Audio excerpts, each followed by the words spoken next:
going on, you bunch of heathens? Today we are checking out Talvisota. It's been on my list for a bit, mainly because who's the person who recommended it? Where is it? Sherman. You've been asking for this for about a month now. So, here we are. Sorry I haven't gotten to it, but I am now, so hopefully that counts for something. Be warned, I did get a little over halfway through this song. Like, I want to say just after the, what would you call it? I'm blanking. Solo, when my computer decided to crash. So I have heard at least that far into the song. I just wanted to warn y'all. The originals are linked below. Make sure you guys go check them out, give them their love, and let's jump in.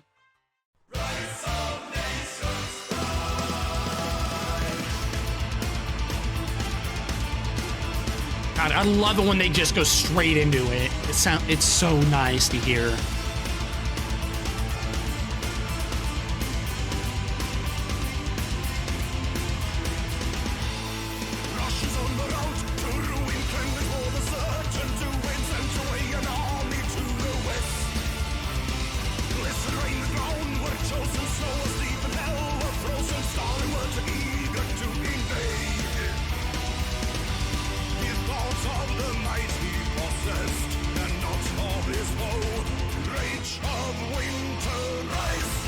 I just thought, like, I never really thought of this before, but there was a lot of fighting and, like, war and what have you around this period in time.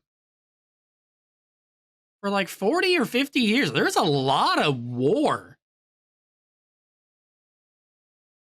And like a lot, I don't know why I never really thought of that before. But yeah, there's a lot of death around in like a 50-year span. Huh. I never really thought of that before. I don't know why I've never thought of that before, but it just really kind of hit me because I'm like, oh, Stalin. Stalin kind of started quite a few wars. He was also part of World War II. That's a lot dead. Like, I don't know why my brain just went there.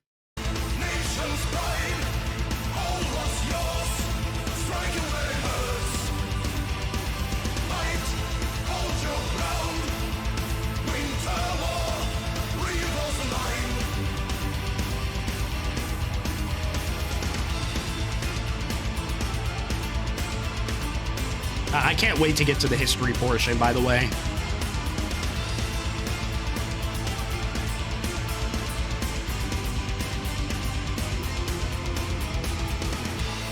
Split them into small divisions, whip them of the conquest visions, not tactics used with great results. Snipers move unseen in snowfall, force them to retreat and recall fight the Russian rule and their demand. With Molotov cocktail in hand, no fear. I still love hearing that.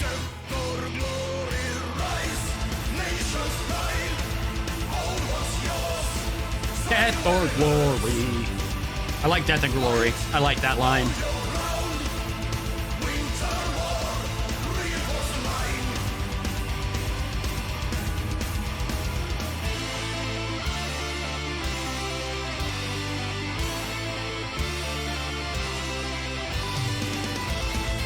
Solo time!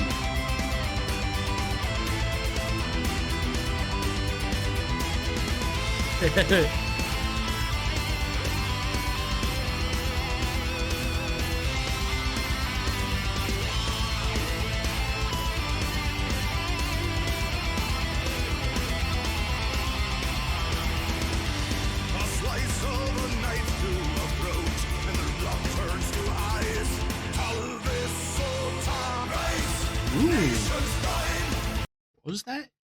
A slice of a knife to a throat and their blood turns to ice.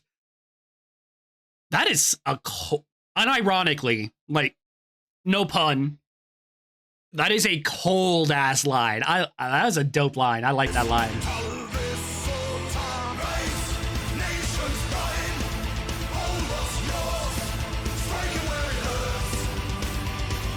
Fight, hold your ground, winter war, reinforce the line. Rise, nation's pride, all what's yours, strike it where it hurts. Fight, hold your ground, winter war, reinforce the line.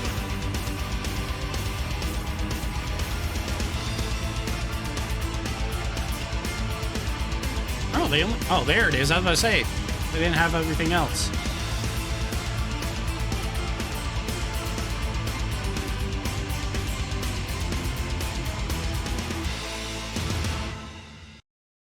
Still so fucking good. Still,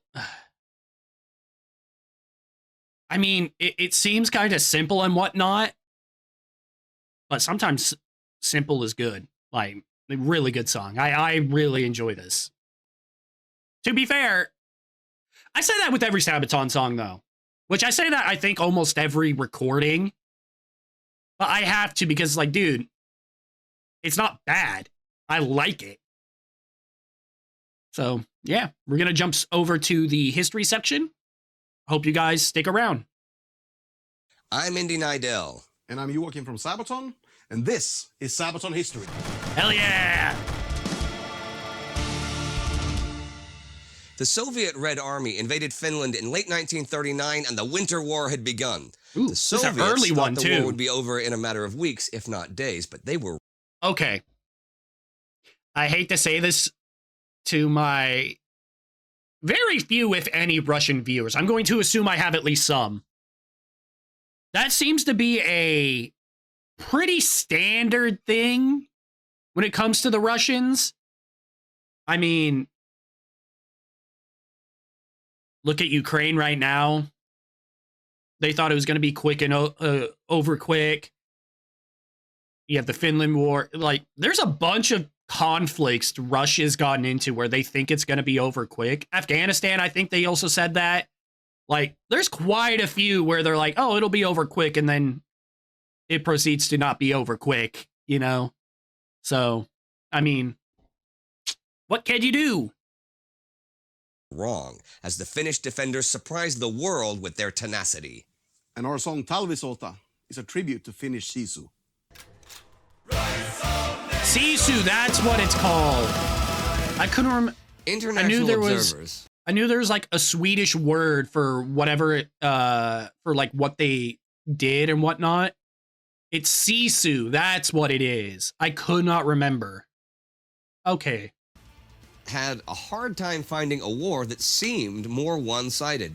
The military might of the Soviet Union versus little Finland with a population of some 3.65 million. Without modern equipment, without tanks or even allies, the Finnish seemed doomed from the start as Soviet troops crossed the border November 30th, 1939, starting what the Finns called Talvisota, Winter War.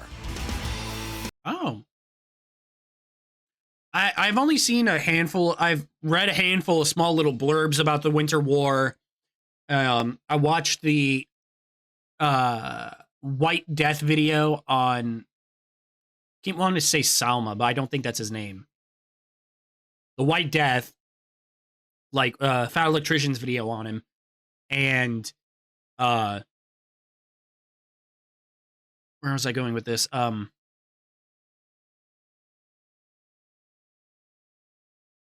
Why am I blanking? I am blanking really fucking hard right now.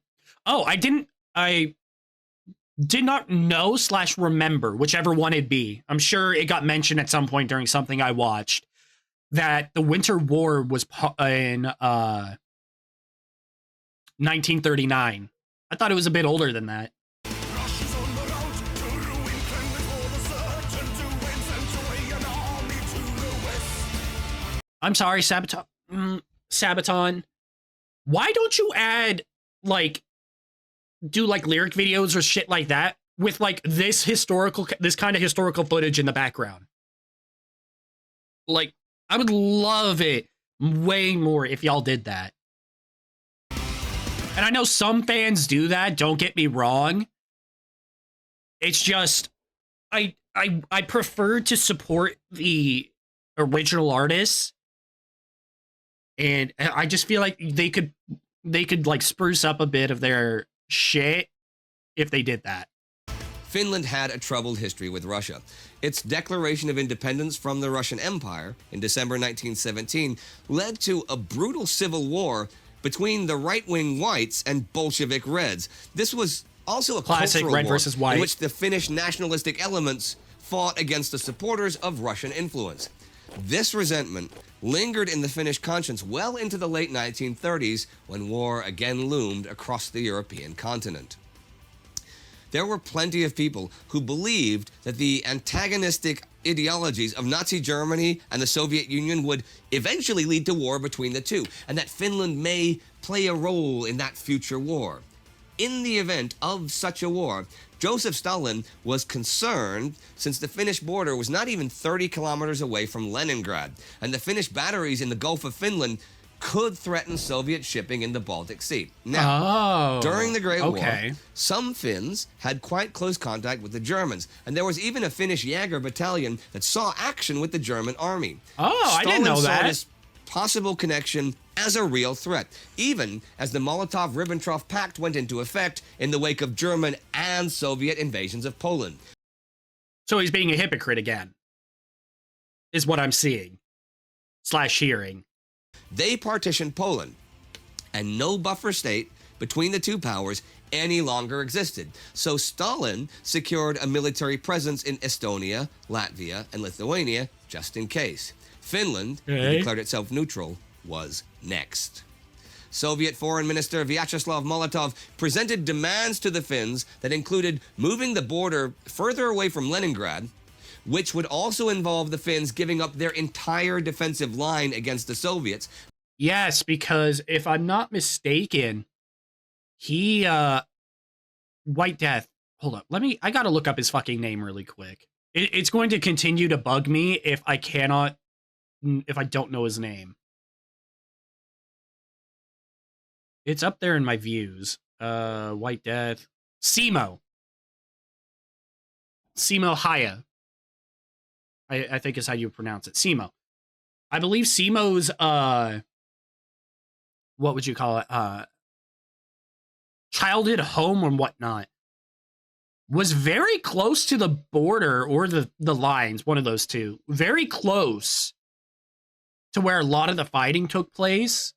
And after he got shot and like half his face blown off, all that famous photo, famous story, all that, he, if I remember correctly, his home got taken away at the very end of the war. And so the Finnish government like gave him a new one where the new borders were. And the Finns having to relocate up to 10% of their population, leasing the Soviets Hanko Peninsula to use as a military base, and giving them the Rybaki Peninsula, which Stalin wanted for the nickel mines up there. I talked about all of this week by week on my World War II channel, where you can get all of the details. But long story short, the Finns said, no way. Yeah, why the the Red fuck Army would I? invaded Finland at points along the entire border. Winter had already begun, and it would become one of the coldest in recorded history. I mean, don't get me wrong. I get the whole joke with Russia is, oh, the Russian winter, like pack some winter coats, all that kind of jazz, whatnot. But if there is one, like at least one country other than Russia, who I think is better than Russia, at least in winter warfare, who I would not want to fuck with, I gotta say, I think it'd be Finland. I would not want to fuck with Finland whatsoever in that scenario.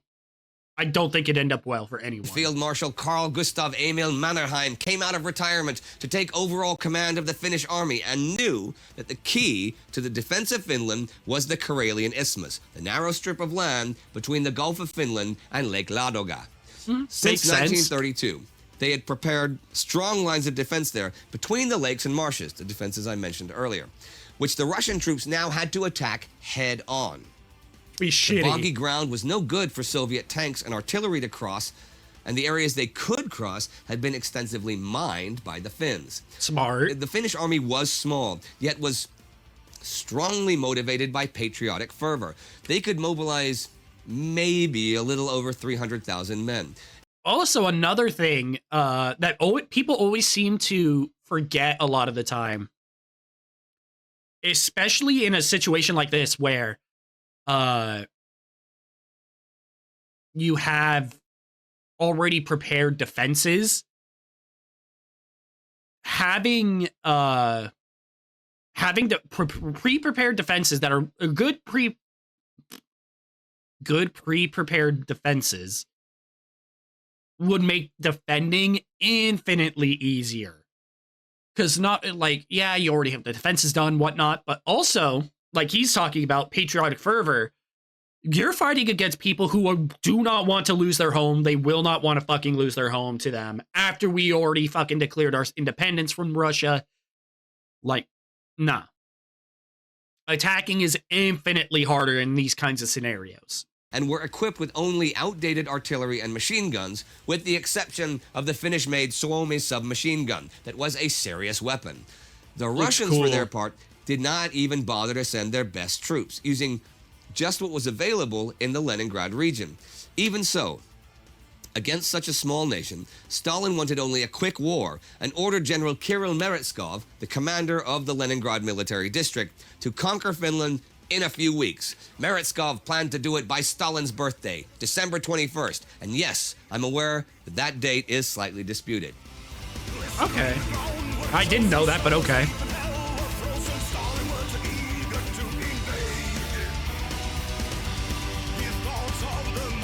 And of course, you have to think about the general political sphere of the U.S. Soviets at the time.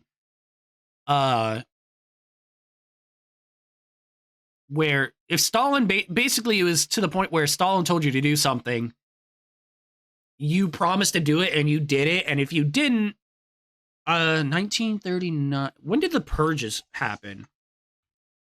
When did the purge happen? Yeah, when did the Soviet purge happen? 36 to 38. So this happened afterward. He got told this after the fucking purge. So not only did he get rid of Stalin, already just get rid of a bunch of his fucking top generals and men and whatnot. So more or less surrounded by a bunch of yes men. Now you know what will happen if you do not deliver, so you don't really have a choice in this scenario. Which kind of sucks for him.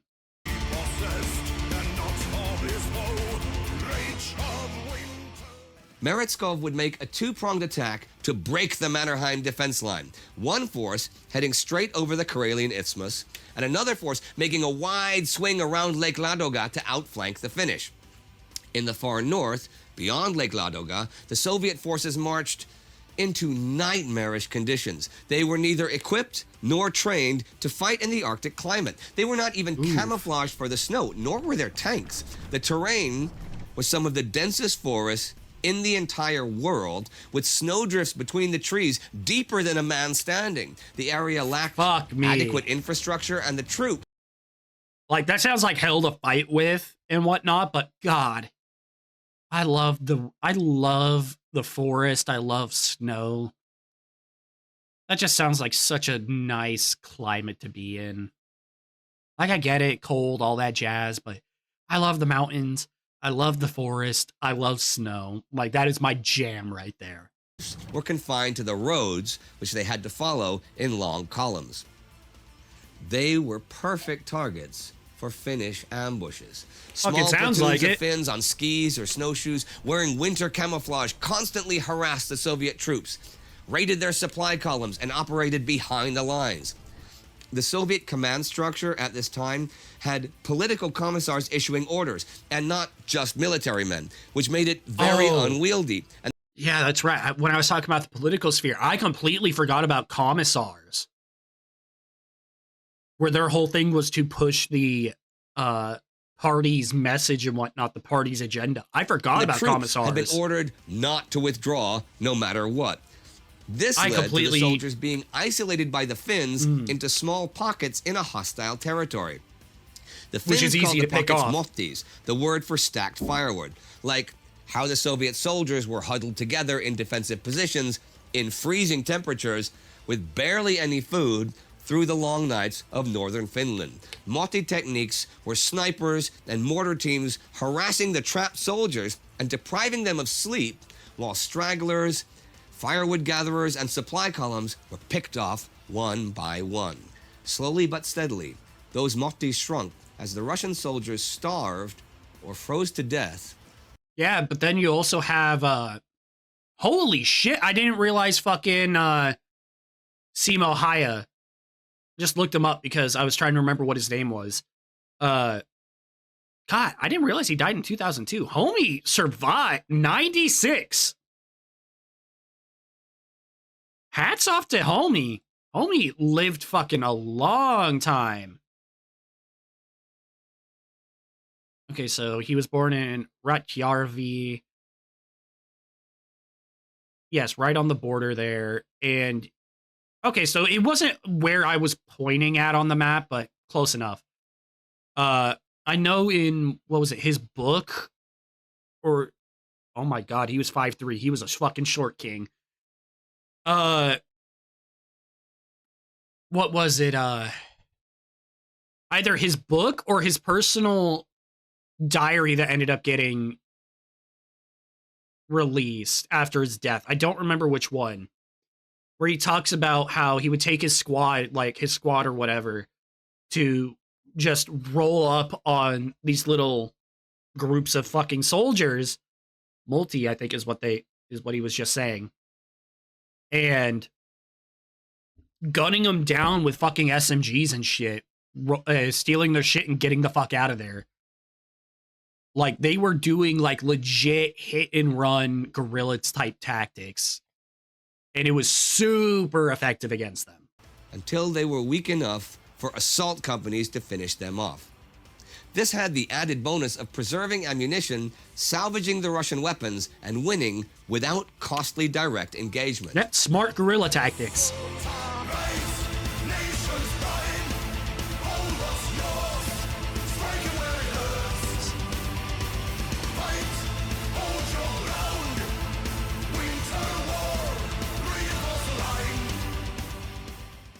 The Finnish defenses of the Mannerheim line were strong, and that, together with the knowledge of the terrain and with having skilled NCOs trained in small group tactics, they could outmaneuver the Soviets, even heavily outnumbered. But they still lacked adequate weapons, especially weapons to deal with the Soviet tanks. One way Makes sense. was to sneak up to a tank and throw an explosive cocktail of gasoline, kerosene, and tar at it, hoping to ignite the machinery. They named it the Molotov cocktail after the Soviet foreign minister. He had said that the Soviet bombers would only drop food supplies, not bombs. When bombs were, in fact, dropped, they were called Molotov bread baskets. Molotov cocktails had, in fact, been used earlier in the Spanish Civil War. I mean, obviously. Like, the whole idea of, oh, this isn't where they actually came from, all that jazz, is stupid. It's obviously shit like this has been used before. I mean, look at, what was it, Greek fire and napalm are more or less the same thing, but it's just, it's just what it's colloquially known as. It's kind of like trampoline is a brand, not what it's actually called. Band-Aid is the company, not the actual name of it. It's like adhesive bandage, shit like that. It's just the whole mixing together a bunch of shit to in a glass jar to throw at something after lighting it on fire was colloquially known as that. It was coined after that. And even then, this story that he's telling, I think, is like, oh, is it actually how it got its name? You know, all that jazz. I want to say it is. Even if it's not, I'll fucking believe it because it's a cool story. So it's whatever. but it was here they got their name. Finnish humor did indeed spoil Russian hopes for a quick victory. I don't know if what I was just yapping about made any kind of sense, by the way. But this came to a large degree from insufficient skills in organization and coordination between the Russian forces. Even though they had a big advantage in armor, artillery, and aircraft, they could not combine arms efficiently. The more mobile Finns could thus react to each threat separately and concentrate their small forces on where the Soviets attacked next. Throughout December 1939, the Finns consistently and devastatingly defeated the Red Army. But in the long run, they could not hope to beat the entire USSR's military. Help from other nations was often promised but rarely delivered, though volunteers from all around the world arrived and in many cases fought. Oh. With Semyon Timoshenko and Georgy Zhukov. Well, I didn't know. Wait, hold. Let me go back because I was kind of zoning out a bit. To beat the entire USSR's military. Help from other nations was often promised but rarely delivered, though volunteers from all around the world arrived and in many cases fought. There we go. So I did hear it right. It was promised but never actually given. Sounds about right. But the I didn't know that why am I fucking blanking again? I didn't know that there was a whole, like, volunteers and whatnot. Like, it makes sense, obviously, but I didn't know that, you know, they, all around the world, they arrived and they actually fought. With Semyon Timoshenko and Georgy Zhukov now in charge, as 1940 began, the Red Army underwent a period of retraining for winter war and using combined operations. By mid-February, the Mannerheim Line was broken, and in the early hours of March 13, 1940, Finland and the USSR signed the treaty that ended Talvisota. Yep. Was that Mickey Mouse? Talvisota.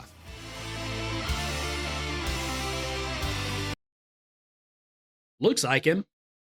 Or the Finnish version. It's a mouse. I'm going to call it Mickey Mouse. I'm talking about Simo Haya much. I'm gonna bring him up again of the joke that he was in a coma when they signed the end of the war. And the whole joke of it was they needed to take him out and when they heard that he was in a coma, it's like, okay, let's end it now before he gets back out here. The Soviets gained all the concessions they had asked for and more, but at what cost? The Finns had lost some 25,000 killed and maybe another 50,000 wounded, over 2% of their population in just 105 days. But the Soviets had taken over 200,000 casualties according to their own estimate, but they may have had as many as 250,000 men killed, not even counting the wounded. So it was at a huge cost. It was a serious blow to Soviet. But it was a huge fucking cost, but I don't know. I would love to hear a Finn's perspective on it, especially one from around the time, because it just seems like a lot of the fighting was overall for nothing other than pride. And I don't know. Like I would love to hear a Finn's perspective about it. Because I don't understand the whole point of fighting and then giving concessions of what they wanted, plus more originally. I don't... Pride. I don't get it. And the outside world now believed the USSR to be just a paper tiger. This would heavily influence Hitler's decision to soon wage war against the Soviets, and would also influence Finland's decision to fight on Germany's side in the continuation war. Britain and France had so cynically tried to prolong the Winter War for their own agenda, having an excuse to land troops in Norway to prevent iron supplies to Germany, and yet not providing real assistance at all, that Finland lost all trust in the Allies. I don't blame them. Truly fought and for a time beat badly one of the mightiest nations on earth with an army that in many ways was just homemade. That's a cool picture. Now, you mentioned Sisu at the beginning. Yes. What is Sisu? Well, I guess it's a mentality Finns have, resilience, hardiness, and it's quite impressive, actually. Well, I mean, It is you very can't- impressive. You cannot fault them for their bravery in the Nope. Winter War. Absolutely not. Nobody can do that. And that's interesting because Finland, you know, their national character, I mean, everything's a generalization, but that Sisu mentality, and there's also the heavy metal thing too. Yeah, actually, one of the few places in the world where heavy metal is not a small subgenre, you know? It's not the extra. Actually, I do think I've heard of that, actually. That heavy metal is actually decently, like, big in Finland. I think I have heard of that. I'm not positive, but I feel like I've heard that before. Thing that the No. weirdos listen I to. mean, there are metal bands, Finnish metal bands, that will whip Madonna off the charts, you know, if they release an album. That's pretty cool. So all you That is metal really bands cool. out there in the world, go to Finland. Yeah, get your asses over there. But you guys, how often do you guys play in Finland? Not enough.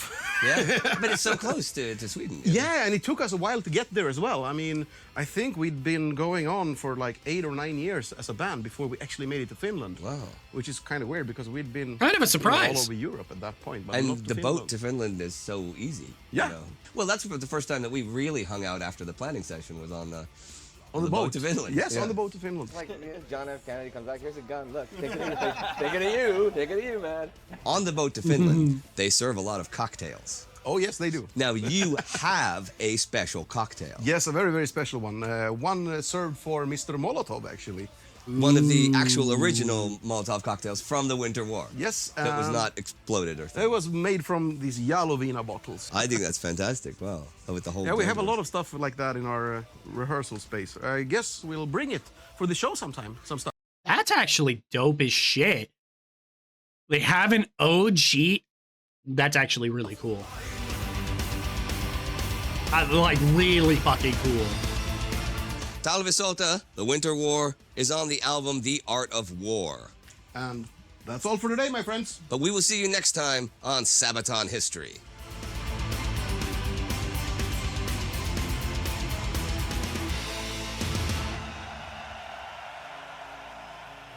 All right, everyone, that's it for today.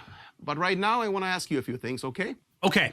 Please subscribe to Sabaton History. Already regular done. Sabaton channel, of course, but Already also done. check out World War II and Time Ghost, all right?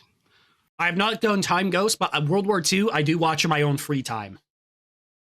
I do watch it every so often in my free time. Right here, you got some videos, I guess, a cool playlist of more Sabaton history stuff. It hasn't And popped up also yet. remember to check us out on Patreon, all right? We got a lot of support there it from you is. over these years, and this support is going to help keep this channel running, actually. So I hope to see you all on the road, and take care. You as well. It's always a fucking fun time watching Sabaton. Y'all know this. I love Sabaton. Make sure you watch the originals. They're linked below. I do have one request for y'all, though. I would love, like, you know I love Sabaton. I do not want to get burned out on Sabaton. That's why this week has been kind of light on Sabaton and whatnot. I would love it if y'all gave me some recommendations for non-Sabaton videos or songs, I guess, as well. But just non-Sabaton, I would love some non-Sabaton recommendations if y'all could. I'd love that shit. Should you guys like, comment, subscribe, and until next time, you guys make sure you guys take care of yourselves. See ya.